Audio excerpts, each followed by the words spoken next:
I had sex with him for about a year and a half. I liked having sex with him.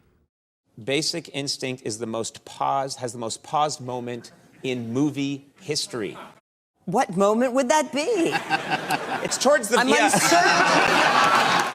From posing nude for Playboy to flashing her privates on set, this is the untold crazy sex life of Sharon Stone and how her sexual decisions stole from her the one thing she cherished most in her life. Sharon Stone is the kind of Hollywood bad girl we don't see much of these days. She rose to prominence right as a lot of restrictions were being eased in Hollywood, leading to a golden age of erotic movies. Unfortunately for Sharon, though, her sexual history began on quite a tragic note. Both she and her sister were sexually abused as children by her maternal grandfather. It makes a lot of sense that she wanted to move away to New York City to make it as a model. This was a journey that began when she won the title of Miss Crawford County, Pennsylvania at age 18. Although Sharon had quite a successful career as a model, she didn't gain infamy until she quit to try her hands at acting. In her first appearance, she had a small part in a Woody Allen movie.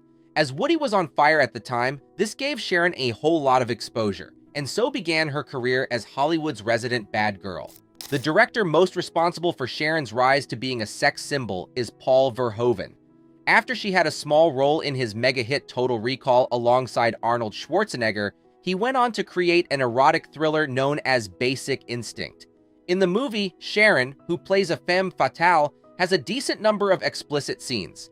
But the one moment that went viral was the one in which she momentarily displayed her naked underparts for all to see. Basic Instinct was one of the more controversial films of the past 20 years, where you can see every detail of Michael's bare ass.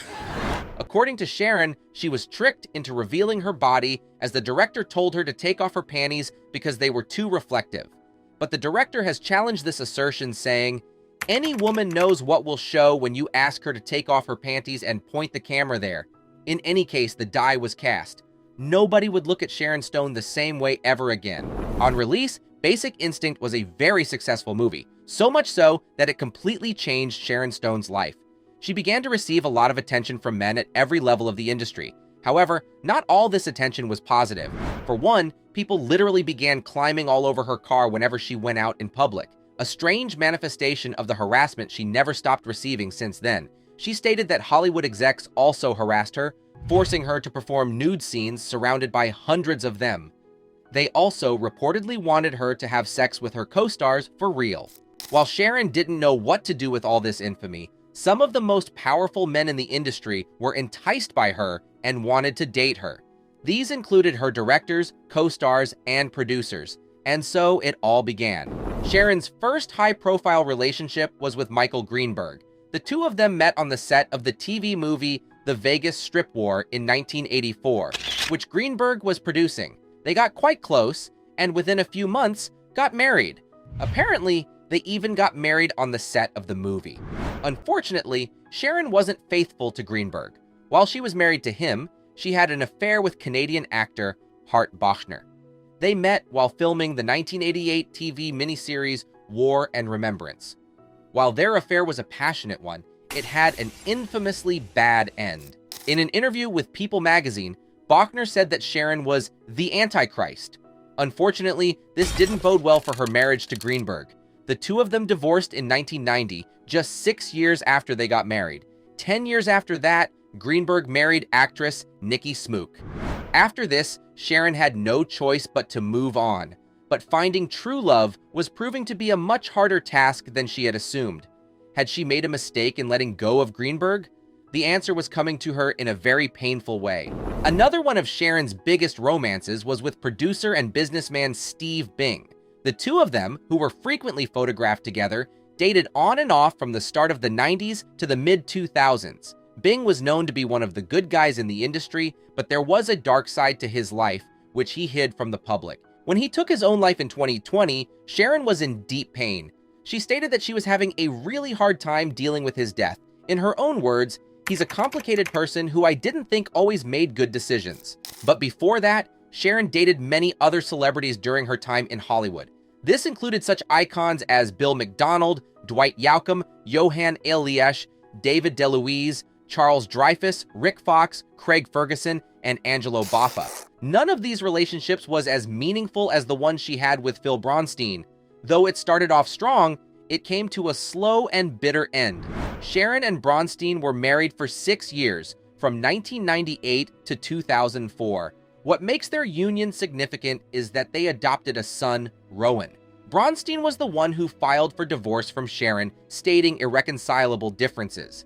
Dating a sex symbol was not for the weak, and Bronstein was finding out the hard way. Unfortunately, Sharon and Bronstein could not just go their separate ways. After all, there was a kid involved, so began the long, dirty fight over custody of their son. Though mothers are usually favored in situations like this, Sharon was not just any mother.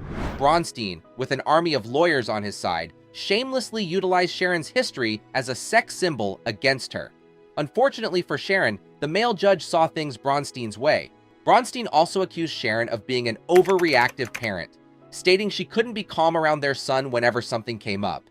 Predictably, Sharon lost the custody battle, gaining only 1 day of visitation with Rowan a month. According to Sharon, this ruling completely ruined her. After losing custody of her son, all she did was lay inside all day and cry. She couldn't focus on anything except getting her son back. That was the one thing she wanted most in the world. Unfortunately for her, she would have to wait about 15 years for that to become reality. She adopted 2 other sons at the time, but she still yearned for Rowan. In 2019, when Rowan was an adult, he filed a motion to adopt his mother's last name in addition to his father's. He now goes by Rowan Joseph Bronstein Stone. Over a decade of controlled visitation didn't lessen the love between Rowan and his mother. He continues to be the light of her life. Though Sharon's prime is behind her, people have wanted her to extend it as much as possible. While dating a younger man, he wanted her to stay beautiful with Botox injections and plastic surgery. Sharon refused as she had already committed to aging gracefully. The young man then refused to see her anymore. These days, Sharon Stone is in her mid-60s. Though she's still a dashing woman, it's safe to say her sex symbol years are way behind her. These days, she's been opening up more and more about the constant harassment she faced back in the day. She's also glad that actresses these days have a lot more protections. Even though Sharon's image as a sex symbol has brought her much pain, it is still something she has wholeheartedly embraced, especially when it comes to posing nude.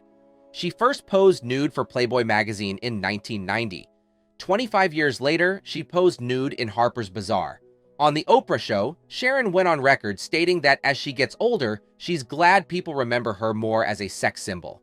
In her own words, "It's a pleasure for me now." If you enjoyed this video, there's a good chance you'll also enjoy the one showing on your screen right now. Click, enjoy, and don't forget to subscribe to the channel. See you on the next one.